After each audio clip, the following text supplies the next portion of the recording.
Hi friends, myself Shruti Gupta is going to speak on the topic of The Heart of the Tree, written by the famous American novelist and journalist and the nature poet, that is Henry Cuyler Bunner. Henry Cuyler Bunner here from the first stanza of The Heart of the Tree starts with a question, general question, that is, what does he plants who plants a tree? As according to him, planting a tree is not just what we mean, it's something more than what it does mean. In the first stanza, he says, what does he plants who plants a tree? He plants a friend of sun and sky. He plants a flag of breezes free, the shaft of beauty towering high. He plants a home to heaven and I. For song and mother croon of bird, in hushed and happy twilight heard, the treble of heaven's harmony, these things he plants, so plants a tree. By from the first stanza only, from the first line itself, he says that he plants a tree. What does he plans to plant a tree? And then, according to him, a man who is planting a tree is not only planting a single sapling, rather he is planting a friend of sun and sky, as a day will come when the plant will grow into a big tree, and then it will grow taller, it will grow closer to the sun and sky, and then it will be called as a friend of sun and sky. But before that, before that, it's a friend of sun, as it photosynthesizes. Photosynthesis takes place in the presence of sunlight, as we have read. There, the plants does take in carbon dioxide and releases the O2, oxygen, which is very essential for our living. And then by the process of photosynthesis, it makes its own food. And then it's a friend of sky, as it respires. By respiration, it takes in oxygen and gives out carbon dioxide, the same as we do. Then he plants a flag of breezes free. Breezes free means a flag means a flag. By this line, he states the sight of a flag in a windy day. When the wind blows, the flag flutters. So the same way, the tree also leaves of the tree also flutters when there is breeze blowing. And then the shaft of beauty towering high. The narrow long stem of the plant shows the natural beauty of the plant, and it looks like a tower that is growing higher. So a plant is also stated as the natural beauty and as a natural tower which grows. It appears that the tree have made their home closer to the heaven. The man plants a tree for the mother bird. The man plants the tree for the mother bird, who sings to her young ones happily with a soft and gentle voice in the twilight.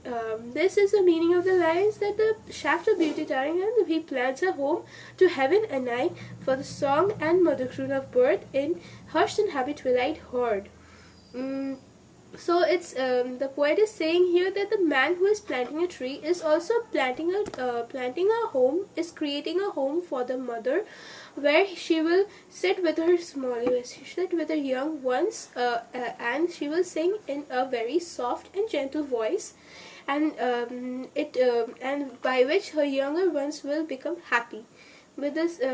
And then the bird's high-pitched tones high-pitched tone adds to the pleasant harmony of the universe. When the bird sings, the high-pitched tone the bird takes is adding to the pleasant harmony of the universe. And then he ends up with the statement that these things he plants who plants a tree. Then he starts with the second stanza. What does he plant who plants a tree? By posing the same general question, he states he tries to mean something more. He tries to say something more what we know, more importance what the plant acquires. He says he plants cool shade and tender rain, and seed and bud of days to be, and years that fade and flush again. He plants the glory of the plain. He plants the forest's heritage, the harvest of a coming age, the joy that unborn eyes shall see. These things he plants, so plants a tree. By this he's showing the benefits of planting a tree.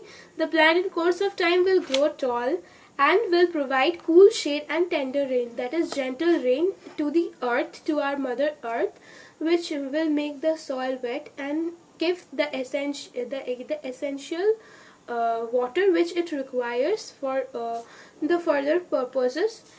And then it will bear seeds and buds for the future progeny, for the upcoming generation. It will bear seeds and buds for the flowers and the flowers and fruits for the future generation. And it's showing here that the years that fade and flush again. By this he means that before many years there was a a plant which was there. Its seeds have the seeds which had grown there is now is now in the same structure of that plant which is already wilted, and now it's the same way it's a plant. And by this the poet says that this cycle of the tree is when the tree goes, and then the other trees come up. By this the years fade and flush again. The trees fade away and then it flushes again by its new seeds. He plants the glory.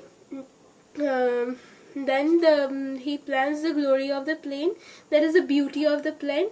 When this trees grow, it converts an empty plain where we might have seen an empty place where there is no plant. It looks so dry, so rough, but a place where they are full of trees, it looks so beautiful, like it's natural beauty. So he plants the glory of the plain. The plain looks more beautiful than it looked without trees, so it will grow more beautiful. He plants the forest's heritage.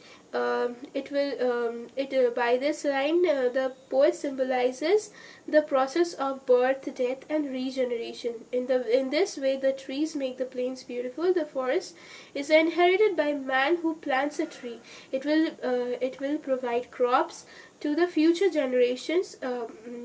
Surely the upcoming generations will recapitulate the benefits of the trees which we are getting at this point of time. Trees that are being planted now. They'll get to recapitulate the glory, the beauty, the benefits of what we are getting now. In the third stanza, the same way, the poet again poses the question, what does he plan to plant a tree?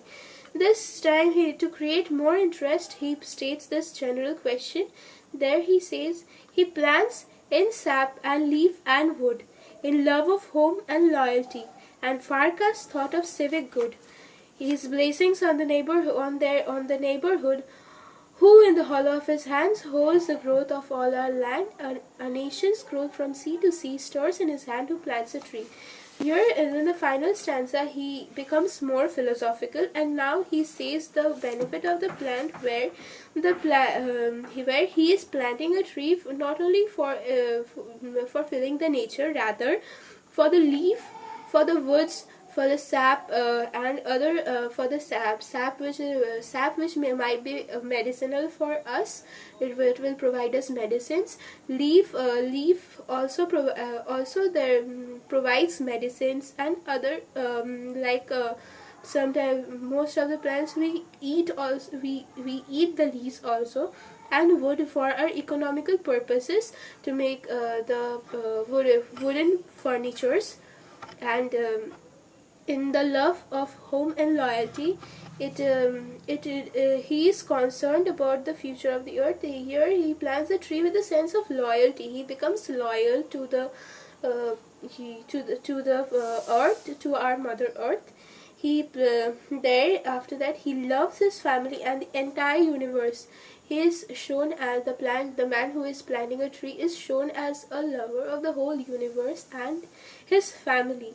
As when he is planting a tree, he is also planting he is also creating the oxygens which we require to live. So he loves he loves the universe and the earth and his family as well. He's concerned about the future of the earth. He's concerned about the future of the earth. He plants so the human beings can get food from the plants. He's concerned of what the human beings will eat after a few years. So he plants a tree so that by his one work, so might be a person might get the food. His blessings on the neighborhood. Even the poet thinks about the future of the society. What will happen to the world about the world without the plants? Therefore, the man who plants a tree showers his blessing on the neighborhood. He is by planting a tree, he is showering his blessings on the neighborhood by as when he plants a tree, he creates an economic support. And then who in the hollow of his hand holds the growth of our land. In the hollow of his hand is in his palm. The poet says it, but that in the hollow of his hand, in the palm of that particular person, he is holding the growth of our land. Nation's growth from sea to sea. Economically, the nation will grow, and the physically, and then by visuality, the nation will grow more beautiful, it will prosper in its fields of economy, then visualizing, then physical, and it stirs in his heart who plants a tree. And this the poet says that the man who is planting a tree, in his heart these thoughts only goes on, that about the welfare of the earth, about the welfare of the human being, and that's all. Thank you. And if you like my video, please give a thumbs up, and please do subscribe for the new videos which I'll be uploading very soon. Thank you. Have a nice day.